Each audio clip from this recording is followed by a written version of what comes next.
आ गए आप स्वागत करशु तमारू अपने यूट्यूब चैनल P.Classes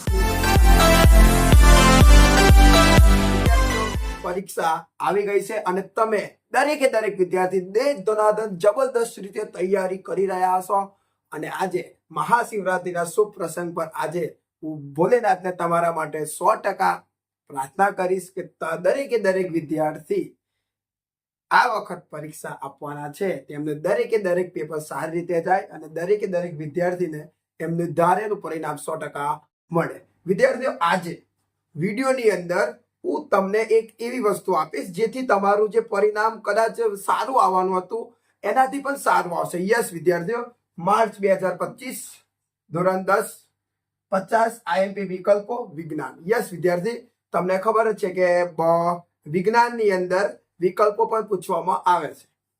એટલે આજે હું તમારી સામે 50 મોસ્ટ IMP વિકલ્પો લઈને આવ્યો છું. ઓકે, તો ચલો આપણે શરૂઆત કરીએ. તો જો વિદ્યાર્થીઓ, વિજ્ઞાનની અંદર કુલ 6 વિકલ્પો આવે. તમે જ્યારે વિજ્ઞાનનું પેપર તમે આપવા જશો ત્યારે વિજ્ઞાનના પેપરની અંદર કુલ 6 વિકલ્પો આવે છે અને એ 6 વિકલ્પો કયા કયા પ્રકરણમાંથી લેવામાં આવે છે, કયા કયા ચેપ્ટરમાંથી લેવામાં આવે છે એ પણ હું તમને જણાવીશ. તો તમે જુઓ તો વિદ્યાર્થીઓ તમારી સામે આવી જ ગયું હશે કે ધોરણ 10 વિજ્ઞાન મોસ્ટ IMP વિકલ્પો. તો વિદ્યાર્થીઓ, સૌથી પહેલા ચેપ્ટર નંબર 2 પ્રકરણ નંબર 2 એસિડ બેઝ 4, એમાંથી એક વિકલ્પ આવશે. એક વિકલ્પ એસિડ બેઝ માંથી આવશે. એક વિકલ્પ કાર્બન અને તેના સંયોજનમાંથી એક વિકલ્પ આવશે. જૈવિક ક્રિયા ચેપ્ટર નંબર 5 માંથી 2 વિકલ્પ આવશે. પછી જૈવિક ક્રિયામાંથી એક આવશે.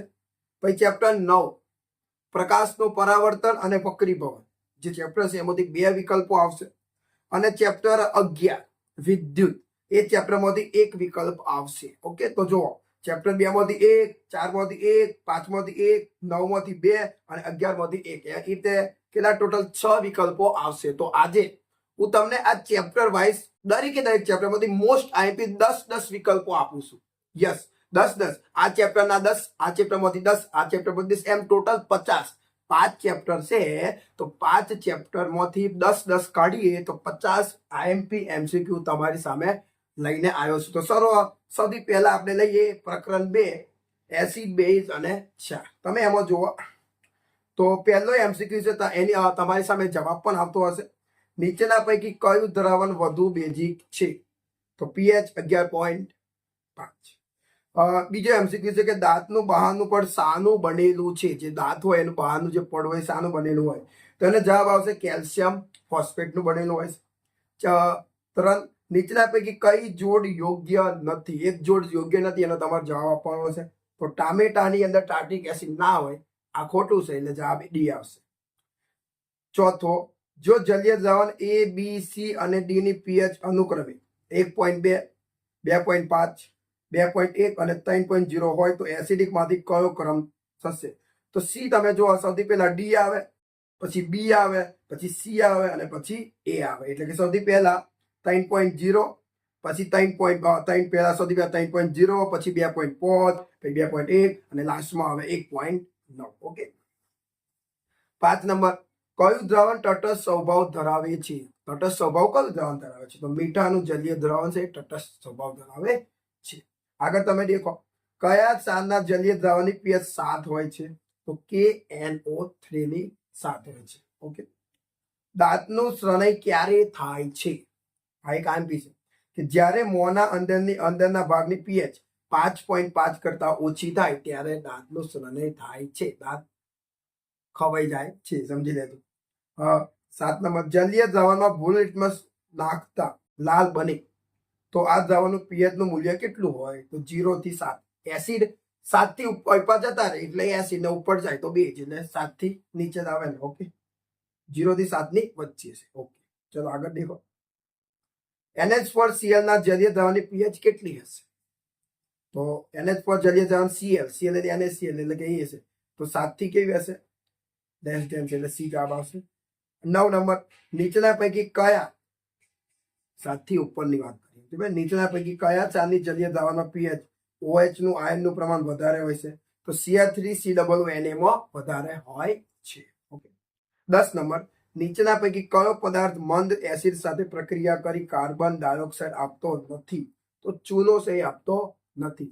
તો આ એસિડ બેઝ 4ના 10 મોસ્ટ આઈએમપી એમસીક્યુ જોયા. ચલો હવે આપણે જોઈએ આગળના ચેપ્ટરના મોસ્ટ આઈએમપી એમસીક્યુ. તમારી સામે આવે જ છે, તમે જોઈ લેજો ફટાફટ. ચલો જોવા.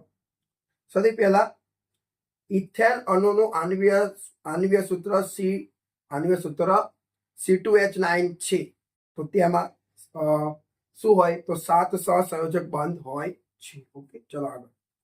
બ્યુટેનોલ 4 કાર્બન ધરાવતું સંયોજન છે, જેમાં ક્રિયાશીલ સમૂહ કયો છે? બ્યુટેનોન. નોન એટલે કીટોન. તો જવાબ શું આવે? કીટોન. ઓકે, આ 2022માં પૂછાઈ ગયો. વિનેગર શેનું દ્રાવણ છે? વિનેગર છે એ ક્યાંનું દ્રાવણ છે? તો પાણીમાં 5 થી 8% એસિટિક એસિડ. પાણી લેવાનું, પાણીમાં 5 થી 8% એસિટિક એસિડ નાખો એટલે વિનેગર બની જાય. યાદ રાખજો, પાણીમાં 5 થી 8% એસિટિક એસિડ છે. ઓકે, ચલો આગળ. પેન્ટેન C5H12 કેટલા સંયોજક બંધ ધરાવે છે? કેટલા બંધ હોય? તો કેટલા હોય છે? 16 બંધ હોય. કેટલા? 16 હોય છે. ચલો.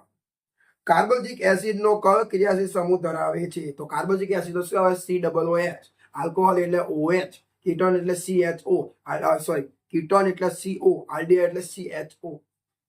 ક્લોરો એટલે Cl. બ્રોમો એટલે Br. બધું તમે ભણ્યા જશો. ચલો આગળ.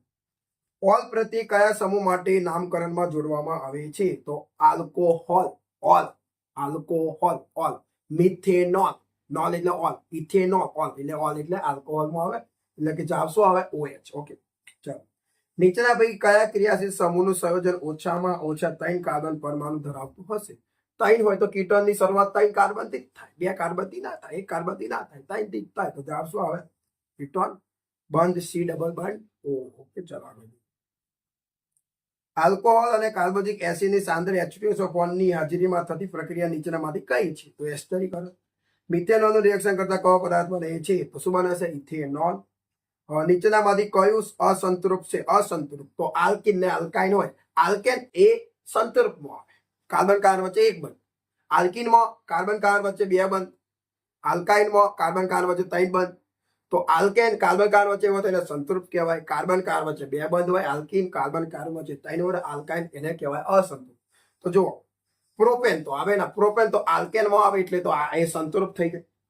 પ્રોપીન એટલે આલ્કિન એટલે અસંતૃપ્ત, અને પ્રોપાઇન એટલે આલ્કાઇન એટલે અસંતૃપ્ત. એટલે જવાબ આવશે 2 અને 3. બે પ્રેક્ટિસ થઈ રહી છે. ઓકે વિદ્યાર્થીઓ, જો તમને વિડીયો ગમતો હોય તો અત્યારે જ વિડીયોને લાઈક કરી દેજો. ચેનલ સબસ્ક્રાઇબ ના કરી હોય તો અત્યારે જ ચેનલ સબસ્ક્રાઇબ કરજો, કેમ કે આ ચેનલ પર તમને આ જ રીતે મોસ્ટ આઈએમપી વસ્તુ શીખવામાં આવશે. ઓકે, ચલો હવે આગળ જોઈએ વિદ્યાર્થીઓ. હવે 2 ચેપ્ટર આપણે કવર કર્યા. હવે ચેપ્ટર 5 જૈવિક ક્રિયાઓના મોસ્ટ આઈએમપી એમસીક્યુ તમે જુઓ. તો જુઓ વિદ્યાર્થીઓ, સૌથી પહેલા એમસીક્યુ છે કે મનુષ્યમાં મૂત્રપિંડ એ ખાલી જગ્યા સાથે સંકળાયેલું તંત્ર છે. કોની સાથે જોડાયેલું છે? તો એ આવશે ઉત્સર્જન. મૂત્રપિંડ એટલે ઉત્સર્જન જ આવે. મનુષ્યમાં પ્રોટીનની પાચનની શરૂઆત ક્યાંથી થાય? પ્રોટીનની પાચનની શરૂઆત ક્યાંથી થાય? મુખથી ના થાય, પણ જઠરથી થાય. એટલે જઠરમાં પ્રોટીનની પાચનની શરૂઆત થાય છે. નીચેના પૈકી કોનામાં નાના આંતરડાની લંબાઈ સૌથી વધારે હોય? નાનું આંતરડું સૌથી લાંબુ વધારે કોણ હોય? આપણામાં એક પ્રાણીમાં કયો પ્રાણી? ગાયની અંદર સૌથી વધારે લાંબુ આંતરડું હોય તો કોને હોય? ગાય. યાદ રાખજો. વાયુરંધ્રની રચના કરતા કોષો કયા છે? વાયુરંધ્ર હોય પેલા પર્ણમ, એમાં જે કોષો હોય એને કહેવાય રક્ષક કોષો. શું કહેવાય? રક્ષક કોષો. પિત્તનો સંગ્રહ કરતું અંગ કયું છે? પિત્તાશય. પિત્તરસ બને. પિત્તરસનો સંગ્રહ કોણ? પિત્તરસનો. તો પિત્તાશય કરે ને, બનાવે યકૃત. પિત્તરસ કોણ બનાવે? યકૃત. અને પિત્તાશયમાં આ પેઢીય સંગ્રહ થાય, પછી જરૂર પડે ત્યારે એ પિત્તાશયમાંથી એ પિત્તરસ નાના આંતરડામાં જાય. ઓકે, ચાલો. નીચેના પૈકી કોના દ્વારા હૃદયના ડાબા કંડકમાં ઓક્સિજન યુક્ત રુધિર લાવવામાં આવે છે? તો ફૂફૂસ શિરાઓ દ્વારા ઓક્સિજન યુક્ત રુધિર લાવવામાં આવે છે. 7 નંબર, રેઝિન અને ગુંદર વનસ્પતિના ખાલી જગ્યા પદાર્થ છે, બંધારણીય પદાર્થ છે. કયા પ્રાણી ઓક્સિજન યુક્ત અને ઓક્સિજન વિહીન રુધિરના મિશ્ર થવાની સ્થિતિ સહન કરી શકે છે? તો ઉભયજીવીઓ કરી શકે છે. બરાબર, ચાલો. ઉભયજીવ દેડકો હોય એવું કહેવાય ને. મનુષ્યના હૃદયના કયા ભાગે હંમેશા ઓક્સિજન યુક્ત રુધિર વહન પામે છે? તો ડાબુ કંડક અને ડાબા ક્ષેપકમાં ઓલરેડી ઓક્સિજન યુક્ત જ રુધિર વહે છે. Okay, last question. વનસ્પતિઓમાં જલવાહકમાં તથા પ્રાણીના ઉદ્વવહનમાં મુખ્ય પ્રેરક બળ કયું છે? તો બાષ્પોત્સર્જનથી થતું ખેંચાણ. બાષ્પોત્સર્જન દ્વારા જે ખેંચાણ થાય એ મેન છે. તો વિદ્યાર્થીઓ, આ એમસીક્યુ તમે ના કર્યા હોય તો પ્લીઝ તમે આ વિડીયો જોઈ લેજો અને આ એમસીક્યુ કમેન્ટ જોજો, કમેન્ટ કરીને જજો. તમારું વિજ્ઞાન પેપર અવશ્ય સારો જશે. ઓકે, તો 3 ચેપ્ટરને આપણે કવર કર્યા છે.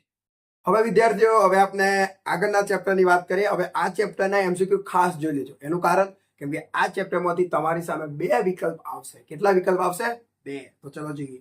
પ્રકરણ નંબર 9, પ્રકાશનું પરાવર્તન એન્ડ વક્રીભવન. તમે જુઓ, પહેલો જ છે કે એક અંતર્ગોળ અરીસા વડે મળતું પ્રતિબિંબ આભાસી, ચત્તુ અને વસ્તુ કરતા મોટું દેખાય છે તો વસ્તુનું સ્થાન ક્યાં હશે? તો અરીસાના ધ્રુવ અને મુખ્ય કેન્દ્ર F ની વચ્ચે, P અને F ની વચ્ચે હશે. અંતર્ગોળ અરીસાની વાત છે. પ્રતિબિંબ કેવું મળે છે? આભાસી અને ચત્તુ. તો કઈ હશે?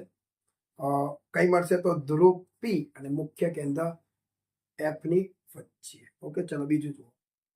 બહિર્ગોળ લેન્સની સામે વસ્તુને ક્યાં રાખતા તેનું સાચું અને વસ્તુની પરિમાણ જેટલું જ પ્રતિબિંબ મળે તો કેન્દ્ર લંબાઈ કરતા બમણી જગ્યાએ, એટલે કે તમે કેન્દ્ર લંબાઈ હોય એની જે બમણી મારો એટલે કે વક્રતા કેન્દ્ર પર મૂકો તો તમારી રીતે થાય. તો જવાબ આવશે કેન્દ્ર લંબાઈ કરતા બમણા અંતરે. ઓકે, ચલો. દ્રશ્ય પ્રકાશની તરંગ લંબાઈ કેટલા વિસ્તાર છે? તો આ યાદ રાખજો. 4 × 10⁻7 મીટર થી 8 × 10⁻7. 4 × 10⁻7 થી 8 × 10⁻7. ઓકે, ચલો. ગોલી અરીસા માટે વક્રતા ત્રિજ્યા R અને કેન્દ્ર લંબાઈ F વચ્ચેનો શું સંબંધ છે? તો R = 2F. આ એક એવો સંબંધ છે કે કેન્દ્ર લંબાઈ જેટલી હોય, વક્રતા ત્રિજ્યા કેટલી હોય? તો વક્રતા ત્રિજ્યા R કેટલી હોય? તો કેન્દ્ર લંબાઈની બમણી હોય.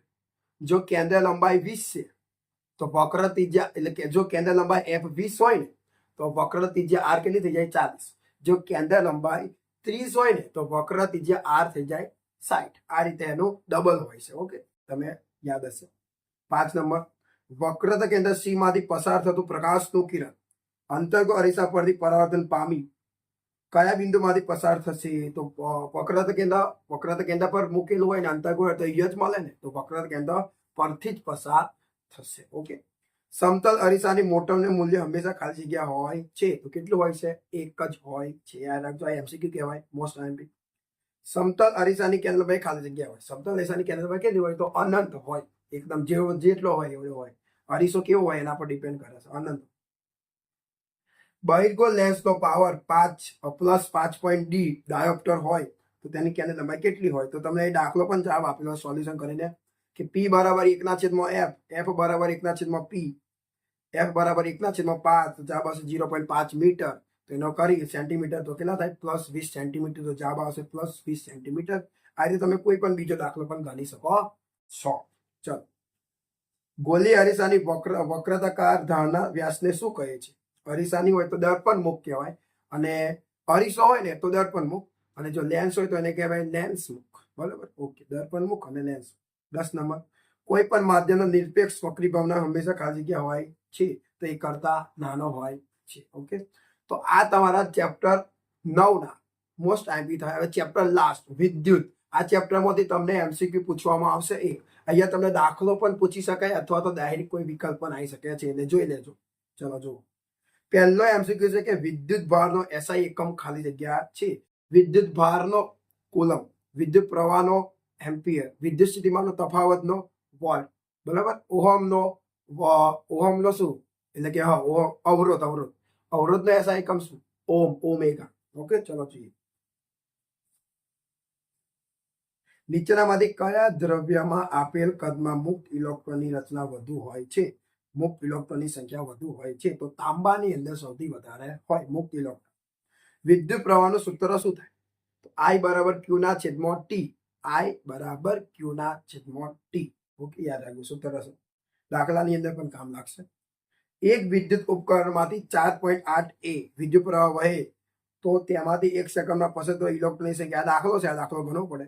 ડાયરેક્ટ તમે યાદ રાખી લો, 3 × 10⁻19 ઘાત. 3 × 10⁻19 ઘાત. ઓકે, અવરોધતાનો એસઆઈ એકમ શું થાય? તો ઓમ મીટર. શું થાય? અવરોધતાનો એસઆઈ એકમ શું થાય? ઓમ મીટર. ઓકે, એને રો પણ કહેવાય, પણ આપણે ગુજરાતીમાં એને કહીએ છીએ અવરોધ. ઓકે, આગળ જઈએ. નીચેનામાંથી કઈ ભૌતિક રાશિનો એકમ કિલો વોલ્ટ અવર્સ છે? તો કાર્યનો છે કિલો વોલ્ટ અવર્સ. ઓકે, ચલો આગળ જઈએ.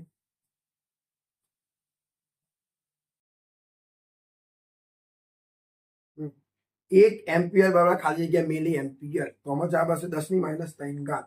10⁻³ ઘાત હશે કે 10⁻6 ઘાત યાદ નહીં, પણ 10⁻³ ઘાત જ છે. ઓકે, ચલો 10⁻6 ઘાત તમે ચેક કરી લેજો. 50 ઓમ, 100 ઓમ અને 15 ઓમના 3 અવરોધોને એકબીજા સાથે સમાંતર જોડતા પરિપથમાં સમતુલ્ય અવરોધ. સમતુલ્ય અવરોધને જ્યારે સમાંતર જોડવામાં આવે ને ત્યારે સૌથી ઓછો વધારે ના મળે, મૂલ્ય એકદમ ઓછું મળે. શ્રેણીમાં જોડો ને તો તમને મૂલ્ય ને વધારે વધુ સંખ્યાઓ, સમાંતરમાં ઓછું જ મળે. એટલે કેટલું હશે કહો? 50 થી નાનું એવું હોઈ શકે. નાનું પર જઈએ 50 ઓમથી નાનું મળે, 15 થી મોટું ના મળે, 30 થી વધુ ના મળે, 30 જેટલું ના મળે, 15 થી નાનું જ મળશે. એટલે જવાબ શું આવશે? એ. તારના દ્રવ્યની અવરોધતા ખાલી જગ્યા પર આધાર રાખે છે, તો તારના તાપમાન પર આધાર રાખે છે. વિદ્યુત ફ્યુઝ ખાલી જગ્યાના સિદ્ધાંત પર કાર્ય કરે. વિદ્યુત ફ્યુઝ આપણા ઘરે જે ફ્યુઝ હોય એ કેના? તો વિદ્યુત પ્રવાહની તાપીય અસર. જ્યારે આપણા ઘરની અંદર વધારે લાઇટ આવે ત્યારે તમને ખબર છે વધુ લાઇટ આવે તો જે વાયર હોય ને એ વાયર વધુ ગરમ થાય એટલે ફ્યુઝનો વાયર પીગળી જાય, તો એને તાપીય અસર કહેવાય. તો વિદ્યાર્થીઓ, આજે આપણે વિજ્ઞાનની અંદર મોસ્ટ આઈએમપી 50 MCQ ને ધ્યાન રાખીને ચેક કર્યા અને સોલ્વ. જો તમે આ 50 MCQ તમે કરીને જો તો તમારી સામે પેપર ત્યારે આપશો ત્યારે આ 50માંથી તમારી સામે MCQ આવશે. એટલે તમે પ્લીઝ આની તૈયારી ના કરી હોય તો પ્લીઝ તમે આ તૈયારી કરી દેજો. ચેપ્ટર આધારિત લીધા છે મેં તમારી સામે કે દરેક ચેપ્ટરમાંથી 10 MCQ મેં તમને લીધા. ઓકે, આ વિડીયોને જો તમે લાઈક ના કર્યો તો પ્લીઝ વિડીયોને લાઈક કરી દેજો. વિડીયો ગમ્યો હોય તો શેર પણ કરી દેજો. તમારે જે પણ કહેવું હોય તમે કમેન્ટ દ્વારા જણાવી શકો છો. જો તમે કમેન્ટ કરશો તો એના આધારે અમે તમારા માટે અવશ્ય વિડીયો બનાવશું. તો ત્યાં સુધી તે ધનાધન તૈયારી કરતા રહો અને તમારા બધા જ પેપર સારા જાય તેવી મારા તરફથી તમને બધાને શુભકામના.